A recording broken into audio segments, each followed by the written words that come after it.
कुल 9 लोगों को लोहे की छड़ों से हथकड़ियां लगाकर खड़ा किया गया था। उनके सामने एक नकाबपोश आदमी खड़ा था जिसके हाथ में पिस्तौल थी। नकाबपोश ने कहा, तुम सबको यहाँ लाने की एक ही वजह है, अगर तुम वो वजह ढूंढ लोगे तो जिंदा रहोगे, वरना हर 10 मिनट में एक इंसान मरेगा। इतना कहकर वह फर्श पर चौक का ढेर फेंक देता है, दरवाजा बंद करता है और दीवार पर लगा टाइमर उलटी गिनती शुरू कर देता है। नकाबपोश के जाते ही हर इंसान की अलग अलग प्रतिक्रिया सामने आती है। एक हैंडसम लड़का जॉस डर के मारे प्रार्थना करने लगता है, लेकिन घबराहट में उसे भगवान का नाम तक याद नहीं रहता। एक गुस्सैल युवक ब्रावो चिल्लाने लगता है और कहता है, मौका मिला तो नकाबपोश को सबक सिखाऊंगा। वहीं एक बूढ़ा आदमी, पड़ोस वाला वांग, लोहे की छड़ से टिककर अजीब तरह से सुकून में दिखाई देता है। लाल कपड़ों वाली लड़की मायरा कहती है, ये नकाबपोश जरूर हमारा कोई दुश्मन होगा। उसकी बात सुनकर सब लोग अपनी अपनी जिंदगी टटोलने लगते हैं, लेकिन जल्द ही उन्हें कुछ गड़बड़ लगती है। लाल कपड़ों वाली लड़की मायरा खुद अभियोजक है, जो अक्सर जेल में कैदियों को खाना भेजती थी। स्लीक हेयर वाला गैंगस्टर सैम और ब्रावो दोनों अपराध की दुनिया में रहे हैं, इसलिए उनके दुश्मन होना आम बात है। नीले कपड़ों वाला लड़का टॉम पहले पुलिस में था, तो उसके भी कुछ दुश्मन हो सकते हैं, लेकिन बाकी लोग, जॉस जेल जा चुका था, उसने गैंगस्टर से पैसे उधार लिए थे, पर उसका कोई दुश्मन नहीं था। वांग भी जेल गया था, कमजोर और डरपोक किस्म का आदमी, उसका भी कोई दुश्मन नहीं। बाकी बचे एक पादरी, एक बूढ़ी महिला और एक बीमा एजेंट, तीनों सीधे साधे लोग जिनका किसी से कोई झगड़ा नहीं। काफी सोच विचार के बाद 9 लोग एक नतीजे पर पहुंचते हैं, ये सब सिर्फ एक मजाक है। नकाबपोश में किसी को मारने की हिम्मत नहीं। उसी पल 10 मिनट पूरे होते हैं। नकाबपोश कमरे में लौटता है और पूछता है, तो वजह बताओ। मायरा बेधड़क कहती है, ये सब एक मजाक है, तुम किसी को मार नहीं सकते। उसके बोलते ही धड़ाम नकाबपोश गोली चला देता है और जॉस वहीं ढेर हो जाता है। वह उसकी लाश को घसीटकर बाहर ले जाता है, दरवाजा बंद करता है और टाइमर फिर से चल पड़ता है। अब बचे हुए 8 लोग पूरी तरह टूट जाते हैं। उन्हें समझ आ जाता है ये खेल असली है। डर के मारे सब अपने अपने गंदे राज उगलने लगते हैं, लेकिन बूढ़ी महिला तो सिर्फ एक सुपरमार्केट चलाती है, उसे अंग्रेजी भी नहीं आती, वह कुछ समझ ही नहीं पाती। पादरी कहता है, मैंने कभी कोई बुरा काम नहीं किया, हाँ लोगों की कबूलनामा जरूर सुनी है। वह ये भी बताता है कि मारा गया जॉस भी कभी उसके पास कबूलनामा करने आया था। बीमा एजेंट चौक उठाकर सबकी बातें दीवार पर लिखने लगता है, हिसाब किताब करता है। वह मानता है कि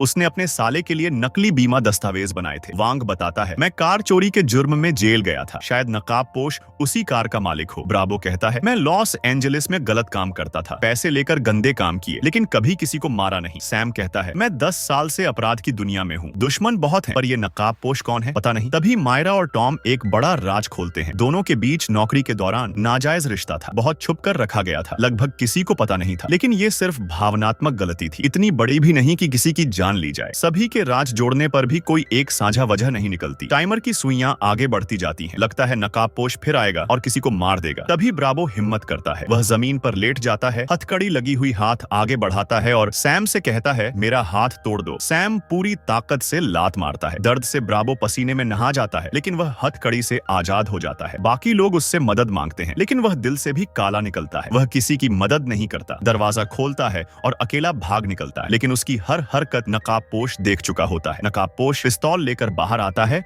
उसे रोकने के लिए, लेकिन ब्रावो उसे पटक देता है, पिस्तौल छीन लेता है और उसका मजाक उड़ाता है। वह ट्रिगर दबाता है, क्लिक, बंदूक में एक भी गोली नहीं होती। उसी पल नकाबपोश पीछे से दूसरी पिस्तौल निकालता है। ब्रावो डर के मारे सफेद पड़ जाता है और जान बचाकर भाग खड़ा होता है। तभी नकाबपोश तुरंत गोली चलाकर उसकी टांग तोड़ देता है और उसे फिर से घसीटकर कमरे में ले आता है। उसे लोहे की छड़ से टिकाकर खड़ा कर दिया जाता है। दर्द से वह बुरी तरह चीखता है, बोलने की हालत में ही नहीं रहता। इसी बीच 10 मिनट का समय पूरा हो जाता है। नकाबपोश उनसे कारण पूछता है, लेकिन वे जवाब नहीं दे पाते। नकाबपोश पिस्तौल उठाकर बगल वाले वांग पर निशाना साधता है। वांग डरता नहीं बल्कि उल्टा आनंद लेता हुआ कहता है कि खून दूसरों पर न छींटे, वरना किसी और की जान चली जाएगी। इतना कहते ही गोली चल जाती है। वांग की मौके पर ही मौत हो जाती है। उसे घसीटकर कमरे से बाहर ले जाया जाता है, दरवाजा बंद होता है और काउंटडाउन फिर शुरू हो जाता है। अब पूरे कमरे में सिर्फ 6.5 लोग बचे होते हैं, क्योंकि ब्रावो की तो आधी जान ही बची है। टॉम घबरा जाता है और लगातार अपने साथियों पर चिल्लाने लगता है कि जल्दी से भागने का तरीका सोचो। मायरा अपने लुक को देखकर बहुत नाराज होती है, बाल झटकती है और एक पोज बनाती है। तभी बूढ़ी औरत उसे पहचान लेती है और कहती है कि वह इस लड़की को जानती है, लेकिन भाषा न समझ पाने के कारण ठीक से बता नहीं पाती। बूढ़ी औरत जमीन पर एक चश्मा लगाए हुए चेहरे की तस्वीर बनाती है। यह देखते ही मायरा को सब याद आ जाता है। 5 साल पहले वह एक वकील थी। बूढ़ी औरत की दुकान में लूट हुई थी और वहीं उसका केस लड़ी थी, जिससे अपराधी शाओमिंग को जेल भेजा गया था। अब मायरा के दिमाग में एक नया विचार आता है, नकाबपोश आदमी जरूर शाओमिंग ही है। वह तुरंत सबको शाओमिंग का नाम बताती है और कहती है कि सोचो, कहीं तुम में से किसी ने उसे नाराज तो नहीं किया था। लेकिन सबसे पूछने के बाद पता चलता है कि बूढ़ी औरत और मायरा के अलावा किसी ने भी शाओमिंग को कभी देखा ही नहीं। सब लोग उलझन में पड़ जाते हैं, समझ नहीं आता कि दिशा क्या है। टॉम सुझाव देता है कि समय रेखा को 5 साल पीछे ले जाकर उस दौर में की गई गलतियों को ध्यान से याद किया जाए। आधा मरा हुआ ब्रावो तुरंत सच स्वीकार करता है। वह बताता है कि उसने अपने सगे बड़े भाई के साथ चोरी छिपे माल बेचा था। बाद में भाई ने उसे धमकाया। गुस्से में आकर उसने बंदूक निकालकर अपने ही भाई को मार डाला। फिर भाई की बंदूक उसने एक जवान लड़के को बेच दी और वह लड़का शायद शाओमिंग ही था। अब काउंटडाउन में सिर्फ 40 सेकंड से ज्यादा का समय बचा होता है। बाकी लोग घबरा जाते हैं और अपनी पुरानी यादें खंगालने लगते हैं। सैम कहता है कि उसने भी उस समय एक आदमी को मारा था जो शायद शाओमिंग का रिश्तेदार हो सकता है। बीमा बेचने वाला कहता है कि उसने उस समय कई बीमा दावों को खारिज किया था। हो सकता है उनमें शाओमिंग का भी कोई मुआवजा रहा हो। लेकिन 10 मिनट पूरे हो जाते हैं और वे अब भी कोई साझा कारण नहीं ढूंढ पाते। नकाबपोश आदमी कमरे में आता है, एक गोली मारकर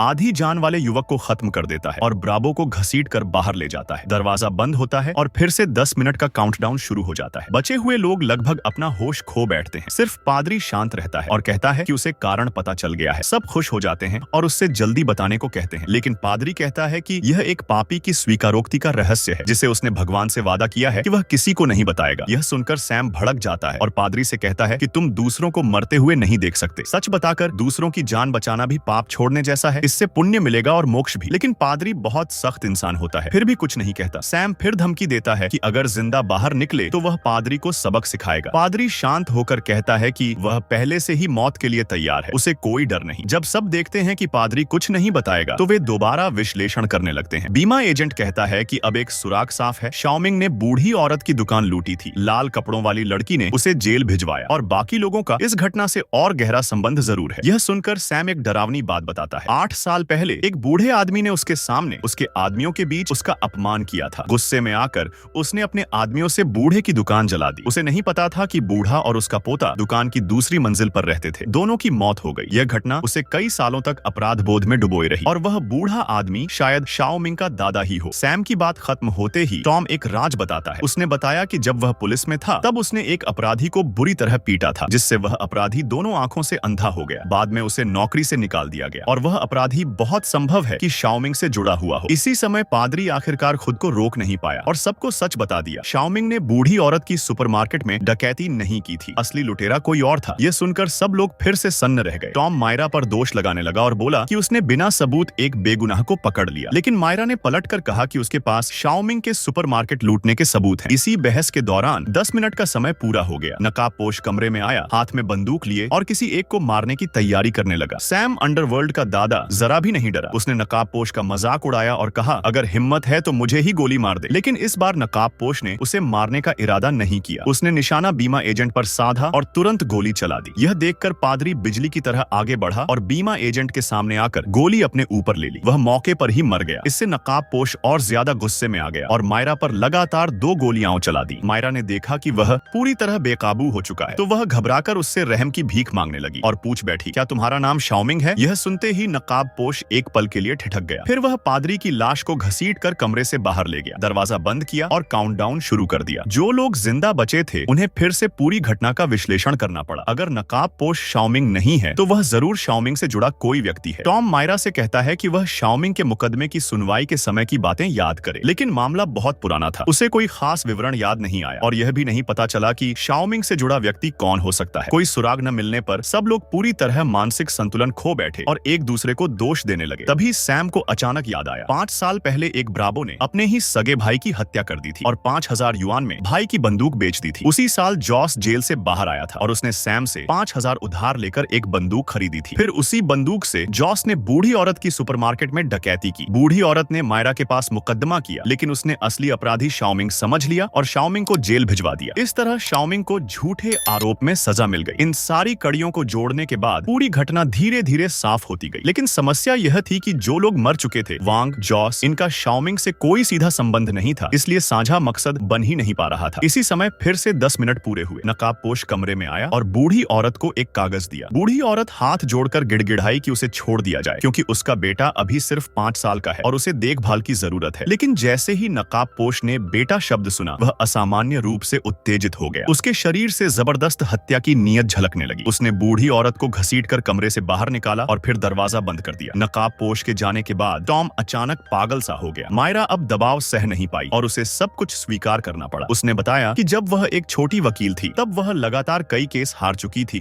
और उसका करियर खत्म होने वाला था। उसी समय उसे शाओमिंग का केस मिला। जांच के बाद उसे पता चला कि सबूत नाकाफी थे, लेकिन तरक्की और ज्यादा पैसे के लिए उसे शाओमिंग को जेल भिजवाना ही था। इसलिए उसने सबूत गढ़ने शुरू किए और उस समय पुलिस में काम कर रहे टॉम से संबंध बना लिए। टॉम युवक सबूतों में हेर फेर करता रहा और शाओमिंग के बाल सबूतों में डाल दिए। डीएनए जांच रिपोर्ट आने के बाद सबूत पक्के हो गए और यह साबित कर दिया गया कि सुपरमार्केट लूटने वाला शाओमिंग ही है। इस तरह शाओमिंग को सफलतापूर्वक जेल भेज दिया गया। इस केस के बाद मायरा को इसका स्वाद लग गया। वह लगातार झूठे सबूत गढ़ती रही और वकील से सीधे अभियोजक प्रमुख बन गई। और टॉम को उसने सीढ़ी की तरह इस्तेमाल किया था, उसे बेरहमी से किनारे कर दिया। उसकी बात खत्म होते ही टॉम पूरी तरह समझ गया कि वह भी शाओमिंग को फंसाने की साजिश का हिस्सा बन चुका है। इसी उलझन के बीच 10 मिनट पूरे हो गए। नकाबपोश कमरे में आया और एक गोली में सैम को ढेर कर दिया। दरवाजा बंद करके उसने फिर से टाइमर चालू कर दिया। बचे हुए 3 लोग आखिरी सुराग खोजने लगे। बीमा एजेंट ने गहराई से विश्लेषण किया और सारा सच सामने आ गया। वांग ने मरने से पहले कहा था कि मेरा खून किसी को भी मार सकता है। इसका मतलब था कि वांग को एड्स था। साथ ही वांग और शाओमिंग एक ही जेल में रहे थे। वांग की घिनौनी हरकतों को देखते हुए संभव है कि उसने जेल के बाथरूम में शाओमिंग के साथ ज्यादती की, जिससे शाओमिंग को भी एड्स हो गया। जेल से बाहर आने के बाद शाओमिंग को इलाज की जरूरत थी। संयोग से बीमा कंपनी की पॉलिसी में एड्स के इलाज की एक नई दवा शामिल थी, लेकिन बीमा एजेंट ने अपने रिश्तेदार के लिए फर्जी पॉलिसी बनाने के चक्कर में शाओमिंग का क्लेम रद्द कर दिया। दवा न मिलने के कारण शाओमिंग की मौत हो गई। अब पूरी कहानी साफ हो चुकी थी। शाओमिंग जेल से छूटने के बाद सैम से 5000 युआन उधार लेता है, ब्रावो से बंदूक खरीदता है और एक बूढ़ी औरत की किराने की दुकान लूट लेता है। बूढ़ी औरत पुलिस में रिपोर्ट करती है। मायरा, जो वकील है, शाओमिंग को अपराधी के रूप में पहचानती है। अपनी पद वृद्धि और फायदे के लिए वह टॉम के साथ मिलकर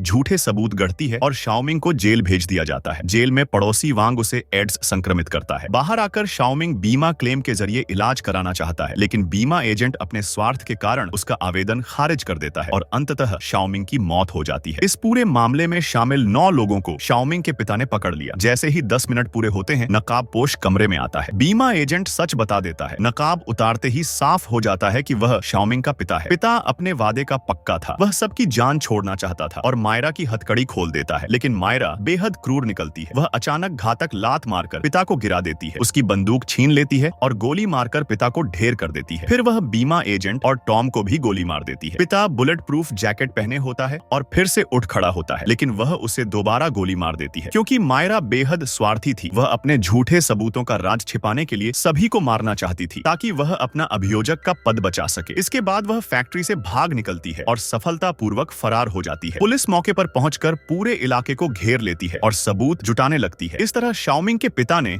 अपने बेटे का बदला तो ले लिया, लेकिन सबसे बड़ी दोषी मायरा खुली घूमती रही। इसके बाद वह हर दिन झूठे सबूत गढ़ने वाली, शब्दों में बयान न की जा सकने वाली खुशहाल जिंदगी जीने लगती है। लेकिन याद रखिए, आपकी की गई हर गलती एक दिन सजा जरूर दिलवाती है। इस फिल्म के सीन भले ही साधारण है, लेकिन कहानी बेहद जटिल है। अलग अलग पहचान वाले 9 लोग एक ही कमरे में बंद होते हैं और यह पता लगाते हैं कि उन्हें क्यों पकड़ा गया। हर मौत उन्हें और डराती है। उन्हें लगता है कि वे निर्दोष हैं, लेकिन परत दर परत सच खुलने पर पता चलता है कि उनकी ही गलतियों ने शाओमिंग की मौत करवाई। अंत में उन्हें अपना अपराध स्वीकार कर सजा भुगतनी पड़ती है। बस मायरा, जो पूरी तरह स्वार्थी है, दूसरों की मौत की परवाह नहीं करती और सिर्फ अपने बारे में सोचती है। फिल्म के अंत में उसका बच निकलना शायद दर्शकों के लिए एक चेतावनी है। स्वार्थी लोगों से दूर रहो, वरना नुकसान तुम्हारा ही होगा। आज की फिल्म यहीं खत्म होती है। कमेंट, लाइक और सब्सक्राइब करना न भूलें। चलते हैं, हम अगली वीडियो में मिलेंगे।